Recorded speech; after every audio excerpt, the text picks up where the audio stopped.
ഇന്ന് രാവിലെ നമ്മൾ ചപ്പാത്തിയാണ് ഉണ്ടാക്കുന്നത്. ചപ്പാത്തിക്കുള്ള മാവൊക്കെ അജേട്ടൻ കുഴച്ച് വെക്കുകയാണ്. ആ സമയത്തിന് ഞാനൊരു ചായ ഇട്ട് കൊടുത്തു. ചായ ഞാൻ തന്നെ ഉണ്ടാക്കണം എന്നുള്ളത് എന്തോ ഒരു നിർബന്ധമാണ്. ബാക്കി എല്ലാ പരിപാടികളും അജേട്ടൻ തന്നെ ചെയ്തോളും. എന്നാലും ചായ ഞാൻ തന്നെ ഇടണം.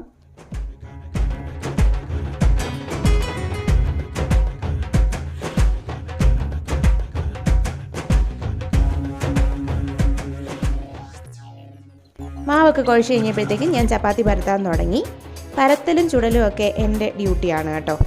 നക്ഷത്രക്കുഞ്ഞ് ഇതുവരെ എണീറ്റ് വന്നിട്ടില്ല. മിക്കവാറും നമ്മുടെ പണിയൊക്കെ പകുതി ആകുമ്പോഴത്തേക്കും അവൾ എണീറ്റ് വരും. നല്ല തണുപ്പാണ്, മൂടി പൊതിച്ച് കിടന്ന് ഉറങ്ങുന്നുണ്ട്.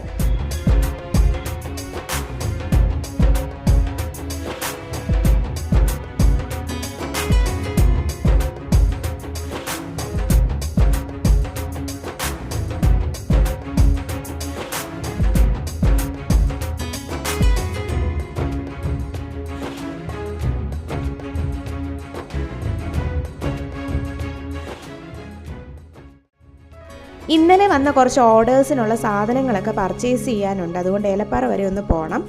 രാവിലെ നക്ഷത്രക്കുഞ്ഞു എണ്ണീറ്റു. ഞങ്ങൾ ബ്രേക്ക്ഫാസ്റ്റൊക്കെ കഴിഞ്ഞിട്ട് ഏലപ്പാറയ്ക്കുള്ള യാത്രയിലാണ്. ഇന്ന് നമ്മൾ പോകുന്നത് മെയിൻ റോഡ് വഴിയല്ല, കാട്ടിനുള്ളിലൂടെയുള്ളൊരു വഴിയിലൂടെയാണ്. പകൽ ഇതിലേ പോയാൽ വലിയ പ്രശ്നമല്ല. പക്ഷേ രാത്രിയായി കഴിഞ്ഞാൽ ആനയും കാട്ടുപോത്തും കടുവയും പുലിയും ഒക്കെ ഇറങ്ങുന്ന വഴിയാണ് കേട്ടോ. കരടിയും ഉണ്ട്. അതുകൊണ്ട് ഇത്ര സേഫ് അല്ല ഇതുവഴിയൊന്ന് സന്ധ്യ കഴിഞ്ഞിട്ടുണ്ടെങ്കിൽ പോകുന്നത്. പകലാകുമ്പോൾ വലിയ പ്രശ്നമില്ലാത്തത് കൊണ്ടാണ് ഈ വഴി വന്നത്. ഇവിടെ എങ്ങും ഒരു വീട് പോലും ഇല്ല, കാട്ടിനകത്തൂടെ ഉള്ള വഴിയാണ്. പിന്നെ നമ്മൾ ടൗണിലോടാണ് അടുക്കുമ്പോൾ മാത്രമാണ് കുറച്ച് വീടുകളൊക്കെ കാണാനായിട്ട് സാധിക്കുന്നത്.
അങ്ങനെ ഞങ്ങൾ ഏലപ്പാറയിലെത്തി.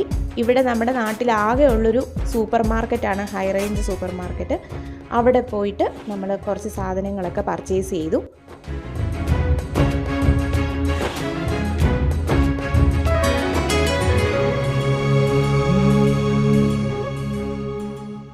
അങ്ങനെ പർച്ചേസൊക്കെ കഴിഞ്ഞ് നമ്മൾ തിരിച്ച് വീട്ടിലോട്ടുള്ള യാത്രയിലാണ്.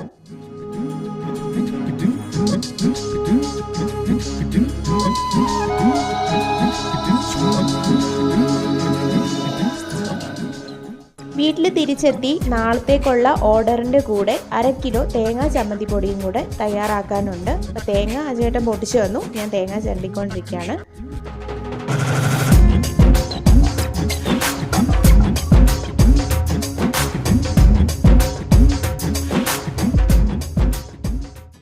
തേങ്ങാചിരവലൊക്കെ കഴിഞ്ഞ് ഞാൻ റൂമിലോട്ടൊന്ന് പോയി നോക്കിയപ്പോഴത്തേക്കും തലവേദനയാണെന്നും പറഞ്ഞ് അജേട്ടനൊന്ന് കയറി കിടക്കുന്നുണ്ടായിരുന്നു. നല്ല തണുപ്പടിച്ചിട്ടാണെന്ന് തോന്നുന്നു. ഡ്രൈവിംഗ് ഒക്കെ കഴിഞ്ഞ് വന്നതല്ലേ, അപ്പോൾ ക്ഷീണം കാരണം ഒന്ന് കയറി കിടന്നതാണ്. അതിനിടയ്ക്ക് കുഞ്ഞ് അജയൻ്റെ നെറ്റിയിൽ തുണിയൊക്കെ നനച്ചിട്ട് പരിശോധിച്ചുകൊണ്ടിരിക്കുകയാണ്. സ്റ്റെതസ്കോപ്പിൽ കൂടെ പരിശോധിച്ചിട്ട് അവൾക്ക് നെഞ്ചിടിപ്പ് കേൾക്കാൻ പറ്റുന്നില്ലെന്ന് പറഞ്ഞുകൊണ്ട് നെഞ്ചത്ത് കിടന്ന് ചെവി വെച്ച് ഹാർട്ട് ബീറ്റ് ചെക്ക് ചെയ്യുന്നുണ്ട്.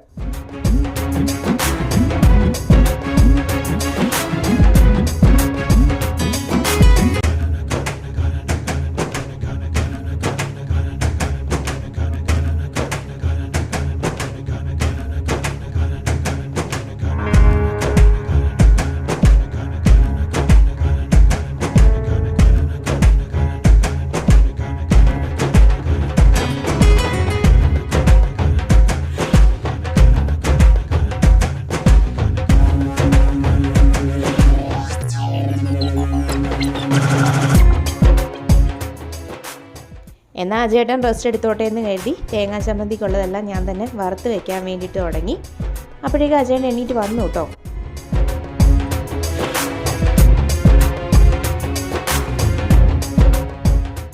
പിന്നെ നമ്മൾ കുറച്ച് മീൻ വാങ്ങിച്ചുകൊണ്ട് വന്നിട്ടുണ്ടായിരുന്നു. മീനൊക്കെ ആൾ തന്നെ വെട്ടി ക്ലീൻ ചെയ്ത് തന്നിട്ടുണ്ട്. കറി വെക്കുന്നതും ചേട്ടൻ തന്നെയാണ്. പിന്നെ മീൻ വറുക്കാനുണ്ടെങ്കിൽ മാത്രമേ ഞാൻ ചെയ്യാറുള്ളൂ. കറി വെക്കുന്നതൊക്കെ എല്ലാ കറികളും ചേട്ടൻ തന്നെയാണ് ഇവിടെ വെക്കാറുള്ളത്. പുള്ളിക്ക് കുക്കിംഗ് ഭയങ്കര ഇഷ്ടമാണ്. അങ്ങനെ മീൻകറിയൊക്കെ റെഡി ആയിട്ടുണ്ട്. പണിയൊക്കെ കഴിഞ്ഞ് നോക്കുമ്പം അത്യാവശ്യം പാത്രം കഴുകാനുണ്ട്. അതെൻ്റെ ഡ്യൂട്ടിയാണ്. അപ്പോഴത്തേക്കും നന്നായിട്ട് മഞ്ഞിറങ്ങുന്നുണ്ടായിരുന്നു.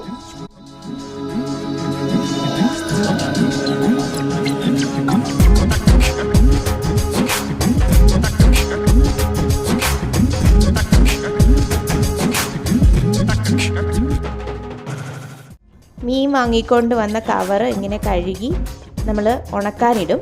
നന്നായിട്ട് ഉണങ്ങി കഴിഞ്ഞിട്ട് നമ്മുടെ ഹരിതകർമ്മസേനയുടെ ചേച്ചിമാർ വരുമ്പോഴത്തേക്കും അവർക്ക് കൊടുത്തു വിടാൻ വേണ്ടിയിട്ട് അത് പാക്കറ്റിലേക്ക് ആക്കി വയ്ക്കും. ഒരു വലിയ ചാക്ക് ഇവിടെ വെച്ചിട്ടുണ്ട്, അതിനകത്ത് കൊണ്ടിടും. നന്നായിട്ട് മഞ്ഞിറങ്ങി തുടങ്ങി ഈ സമയം കൊണ്ട്. അപ്പോൾ ഇന്ന് കുറച്ച് റെസ്റ്റ് എടുത്തിട്ട് ബാക്കി പരിപാടി നാളെ